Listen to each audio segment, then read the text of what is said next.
Bismillahirrahmanirrahim. Assalamualaikum warahmatullahi wabarakatuh. Eh,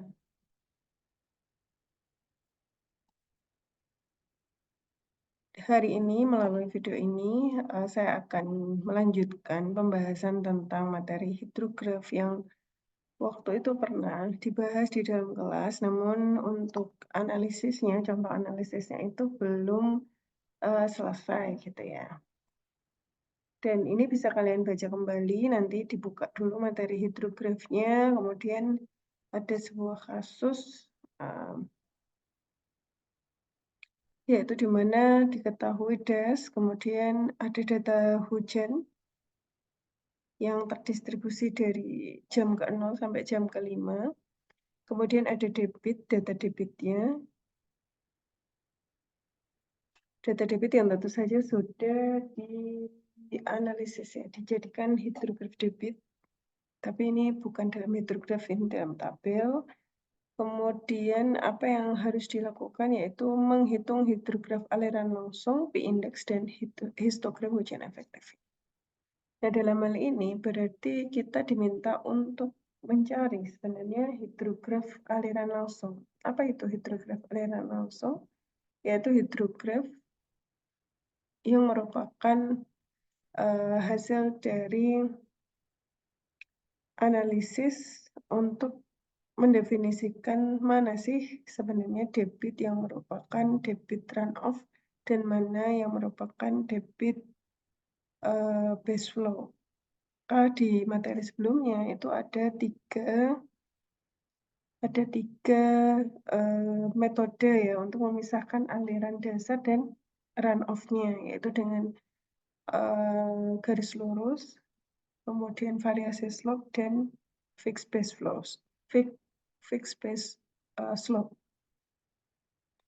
Nah, maka di sini kita akan menggunakan alat bantu Excel untuk bisa lebih mempermudah dan mempercepat hitungan.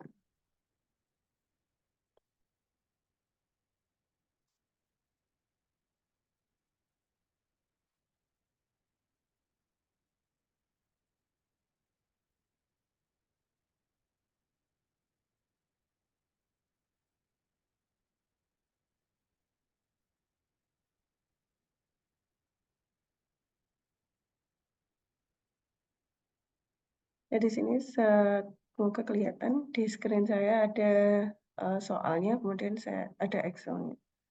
Di sini diminta untuk mencari hidrograf aliran langsung, berarti saya copy dulu semua datanya ke dalam Excel.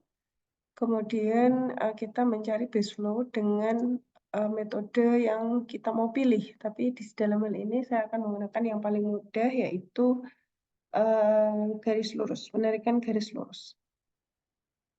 Nah, penarikan garis lurus ini sebenarnya bisa kita plot dulu grafiknya gitu ya. Atau saya gunakan gambar di sini aja. Saya udah plot ini grafiknya dalam Excel. Nah, seperti ini. Kemudian saya garis lurus ya. Garis lurus dari mana? Dari nilai terendah sampai dengan nilai yang paling konstan. Berarti saya di sini sebenarnya nariknya sampai di sini ya harusnya.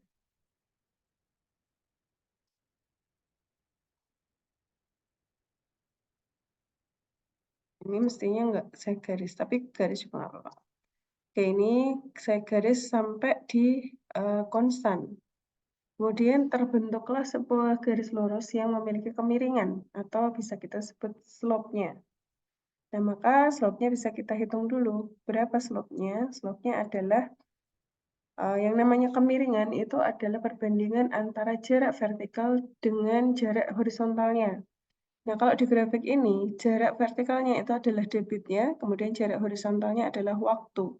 Maka di sini saya akan menggunakan titik terakhir garis itu, yaitu 100, karena nilainya konstan, dan nilai awalnya atau 120.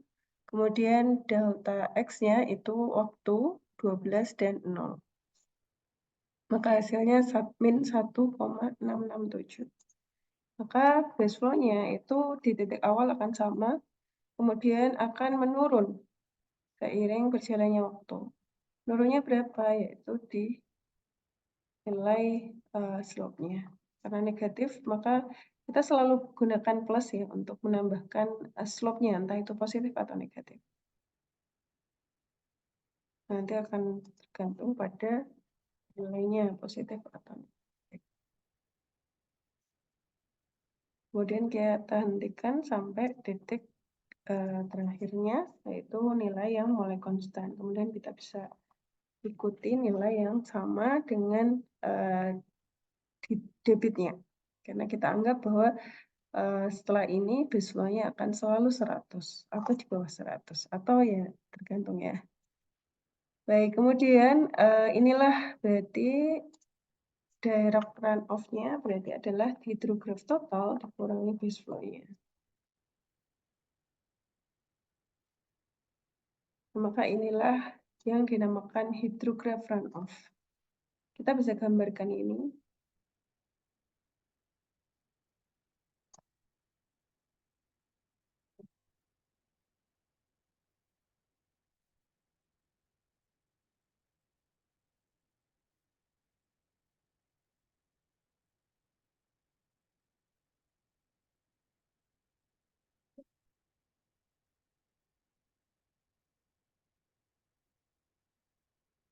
X adalah waktu, kemudian Y-nya adalah DR.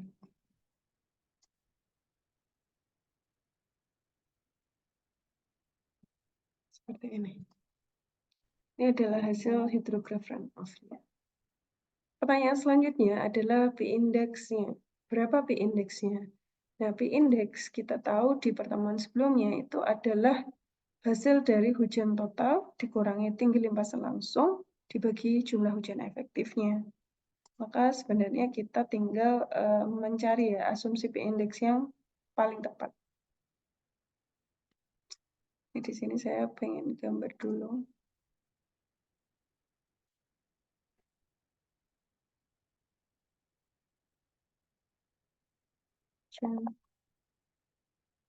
Oke.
Kita ini ya gunakan ini, kemudian kita asumsikan P-indeks pertama.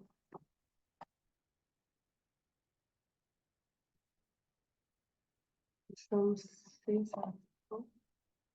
yaitu P-indeks berada di, saya langsung aja ambil yang ekstrem ya.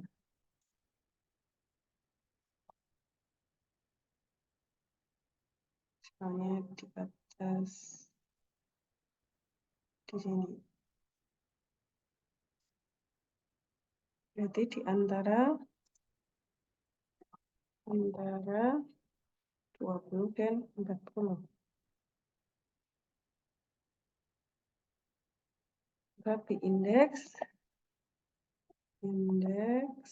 itu sama dengan jumlah totalnya berarti 40 tambah, oh iya, di sini hujan total kita punya data. Kemudian tinggi limpasan langsung itu adalah hasil dari hidrograf ini tadi ya, hidrograf limpasan langsung. Kalau kita cari tinggi limpasan langsungnya berapa, itu mesti kita tahu dulu berapa debit limpasan langsungnya. Debit limpasan langsung kita bisa gunakan sum untuk menjumlahkan seluruh nilai dari total waktu yang tersedia. Kemudian kita ubah ke dalam meter kubik atau kita kalikan satu jamnya, karena ini waktu per jam. 1 jam itu 60 menit dan 60 kali 60 menjadi detik. Terhitung ini, kemudian tinggi limpasan langsungnya itu kita jadikan dalam milimeter, 118,8. Di sini TLL-nya itu adalah 118,8. Kemudian kita hitung berapa tinggi total hujannya, ada 40 tambah 80 tambah 60 tambah 40 dikurangi ini dibagi jumlahnya 4. 25,48. Ternyata udah langsung benar ya. Sudah benar. Nah, sehingga berapa sih hujan efektifnya? Berarti efektifnya ada 1, ini kurang dari, kemudian P efektif 2 ada 80, kurangi P indeksnya, kemudian P efektif 3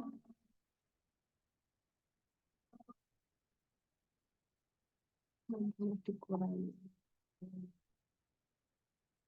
kemudian P efektif 4